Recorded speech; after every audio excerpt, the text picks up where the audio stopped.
ഞാൻ മമ്പർ Purushothaman, Congress Janapaksha assembly Kerala chairman. പലരും തലയിലെടുത്തു വെച്ച ആകൃതി നഷ്ടപ്പെട്ട ഒരു തൊപ്പി പോലെയായി തീർന്നിട്ടുണ്ടോ ഇന്ത്യൻ വിദേശ നയം?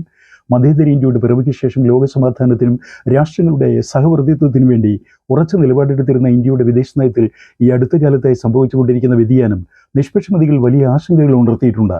വേട്ടക്കാരനോടൊപ്പം ഓടുകയും ഇരയോടൊപ്പം സഹതപിക്കുകയും ചെയ്യുന്ന അത്യന്തം ആത്മവഞ്ചന നിറഞ്ഞ വിദേശ നയം വെച്ച് പുറത്തുന്ന വൻ ശക്തികളുടെ കാട്ടുനീതിക്ക് മുമ്പിൽ ഓച്ചാനിച്ചു നിൽക്കേണ്ട ഗതികേട് ഒരിക്കലും ഇന്ത്യ റിപ്പബ്ലിക്കിന് ഉണ്ടാവരുതെന്ന് നമ്മളൊക്കെ ആഗ്രഹിക്കുന്നു.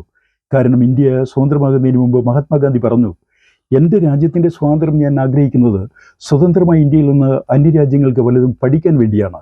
ലോകത്തെമ്പാടുമുള്ള മനുഷ്യ സമുദായത്തിൻ്റെ നന്മക്കായി എൻ്റെ രാജ്യത്തിൻ്റെ വിഭവ സമ്പത്ത് വിനിയോഗിക്കപ്പെടാൻ വേണ്ടിയാണ്.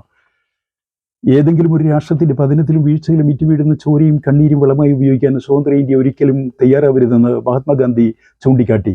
നിരായുധീകരിക്കപ്പെട്ട ഒരു ലോകത്തിലെ ജീവിതത്തിന് നമ്മെ ഒരുക്കുന്നതിനാണ് ഗാന്ധി ശ്രമിച്ചത്.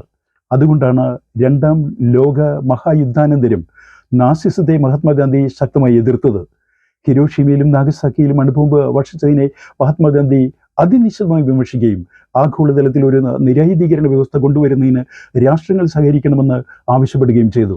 സൈന്യങ്ങളില്ലാത്ത ആദ്യത്തെ രാഷ്ട്രമായിരിക്കണം ഇന്ത്യയെന്നും ലോകത്ത് നിരായുധീകരണം സാധ്യമാക്കുന്നതിന് വേണ്ടി ഇന്ത്യ ഭഗീരഥ പ്രയത്നം നടത്തണമെന്ന് മഹാത്മാഗാന്ധി ആവർത്തിച്ച് ആവശ്യപ്പെട്ടു.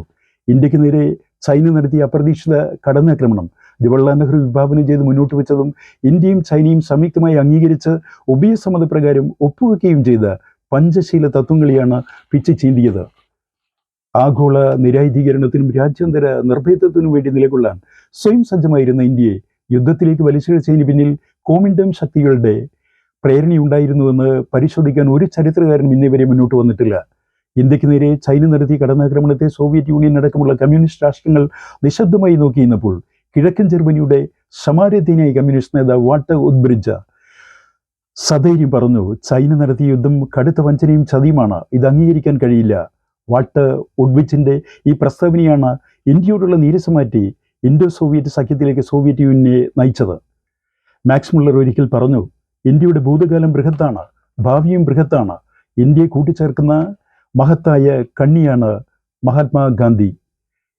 അതെ, നമ്മുടെ വിദേശ നയത്തിൽ ഗാന്ധിജി മുഖ്യസ്ഥാനത്ത് വരേണ്ടത് ഇന്ത്യയുടെയും ലോകത്തിൻ്റെയും ആവശ്യമാണ്. നന്ദി, നമസ്കാരം. Member Purushothaman, Congress Janapaksha assembly Kerala chairman.